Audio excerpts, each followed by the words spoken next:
So we've had a flurry of important CVEs recently. They include copy-fail, Dirty-Frag, Fragnesia, and ssh-keysign-pwn.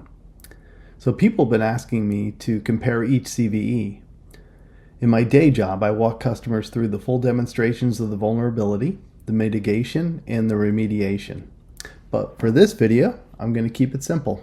I've prepared a quick reference diagram to help you understand where these vulnerabilities are located and the associated impact. So let's get into it. So first, Linux is divided into kernel space and user space. So let's start with copy-fail. Copy-fail addresses a flaw in the AF-ALG interface into the kernel to tap into the AE-AD ciphers.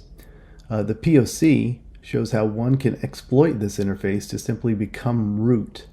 The fix is a kernel patch to eliminate this exploit. The next CVE is Dirty-Frag. This CVE exploits an IPv4 or IPv6 IPsec optimization. Similar to copy-fail, the Dirty-Frag POC shows how one can exploit this interface to simply become root. The fix is another kernel patch to eliminate this exploit. So the next CVE is Fragnesia. Fragnesia exploits an optimization in the Linux skbuff code. Similar to copy-fail and Dirty-Frag, the POC shows how one can exploit this interface to simply become root. The fix is another kernel patch to eliminate this exploit.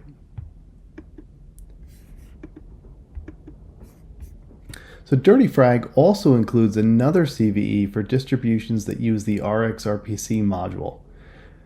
For example, distros that are using the OpenAFS. For example, distributions that don't use this module aren't impacted by this CVE.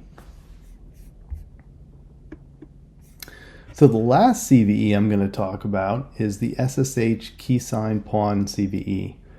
This exploit enables a non-admin user to extract SSH private keys and a shadow password file. So this exploit was due to an issue in the kernel ptrace code, and Linus Torvalds himself published the fix. Anyway, that's the rundown on these key important CVEs for May 2026. That's all for now. Give me a like if you found this useful.